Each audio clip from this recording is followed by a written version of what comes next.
La guerre, c'est inévitable. Il faut parfois détruire afin de créer.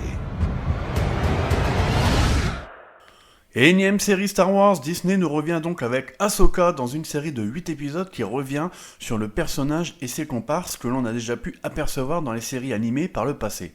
Une déception de plus.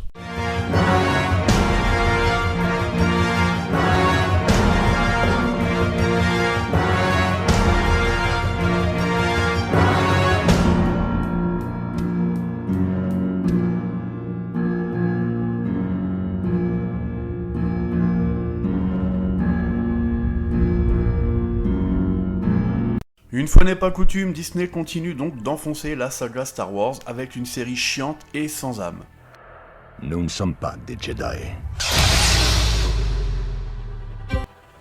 Le personnage d'Ahsoka, interprété par Rosario Dawson, insipide au possible, se fait même voler la vedette par le personnage de Sabine, son apprentie. D'ailleurs, je pense que cette série aurait plutôt dû s'appeler Sabine plutôt que Ahsoka, tant cette dernière est parfois reléguée au second plan de l'intrigue. Depuis peu des rumeurs concernant le retour de Thrawn en tant qu'héritier de l'Empire. Que se passera-t-il quand nous trouverons Thrawn ? Le pouvoir, plus que tu n'en as jamais rêvé. On a aussi Mary Elizabeth Winstead dans une Hera Syndulla tout droit sortie de She-Hulk qui ne servira à rien pendant l'intégralité de la série, un beau gâchis.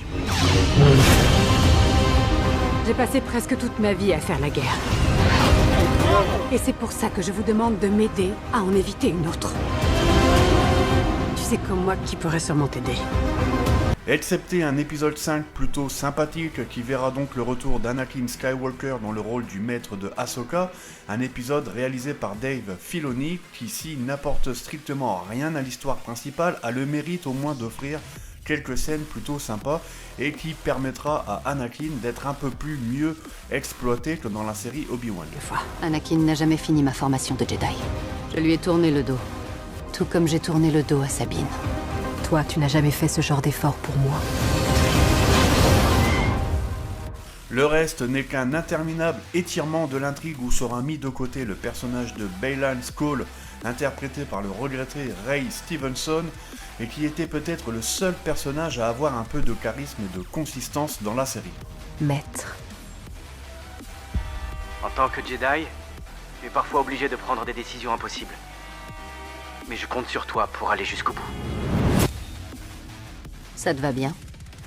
Au niveau des décors et des effets visuels, si cela n'est pas aussi dégueulasse que Obi-Wan, on commence sérieusement à ressentir tous les artifices du fameux volume, qui permet de projeter des décors à 360 degrés. Si cela faisait son effet à l'époque du Mandalorian, la multiplication des séries et des films autour de cette révolution technique, qui n'en est plus vraiment une, agacera le spectateur tant cela se ressent à l'écran. Autre point noir, les décors qui seront tous exactement les mêmes, au point que l'on n'arrivera même plus à différencier les différentes planètes.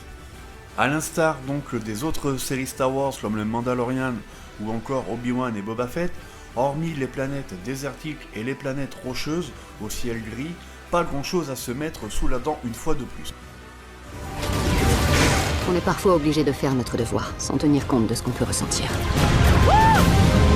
Mets ta ceinture. Si nous n'arrêtons pas Thrawn, tout ce qu'on a fait aura été en vain. Disney continue donc d'essorer la saga dans tous les sens, ce qui était auparavant un événement n'est plus qu'une vulgaire licence banale dont on produit du contenu tous les 3 mois afin d'alimenter une plateforme en perdition depuis quelque temps. Nous avons de nombreuses tâches à accomplir. Rebelle un jour, rebelle toujours.